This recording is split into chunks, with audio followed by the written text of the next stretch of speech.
that my mom told me we were going to have a meeting with this pastor and his wife. And I didn't think much about it, but I remember going with my mother to a pizza place where we lived and in the town where we lived. And I remember sitting in a booth and it being kind of dark in this restaurant. And I can kind of remember how it felt being there.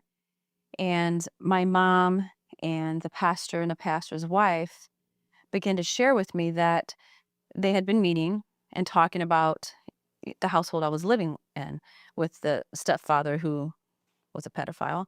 And they knew that I wasn't comfortable being there. So they all agreed that it would be best for me to move in with this pastor's family.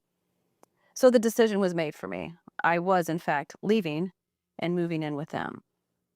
And I don't know then if I was around 15, between 15 and 16, when this decision was made. I knew I didn't have a choice. It was made for me. And it was kind of strange. But then a part of me felt some relief because I felt, again, very unsafe being in my home with my mom and stepdad. But I realized something also, and I don't know if I realized immediately, but through time, I realized that instead of my mother leaving my stepdad, she decided to get rid of me, is how it felt, and stay with him. So that was pretty damaging and traumatizing.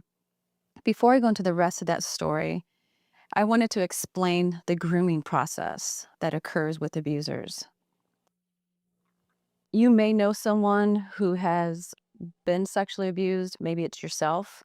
And I hope that when you hear these statistics and you hear my story, that you'll better understand how this happens to people.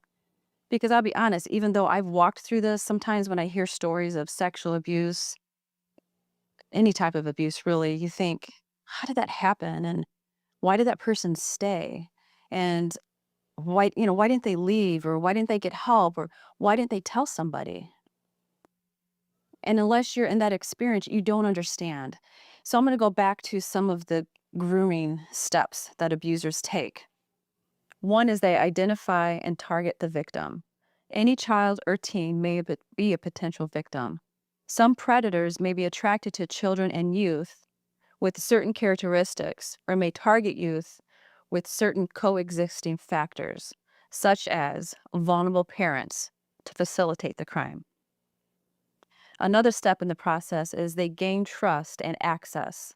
The predator may observe the child and access his or her vulnerabilities to learn how to best approach and interact with the child. Predators may offer the victim special attention, understanding, and a sympathetic ear, and even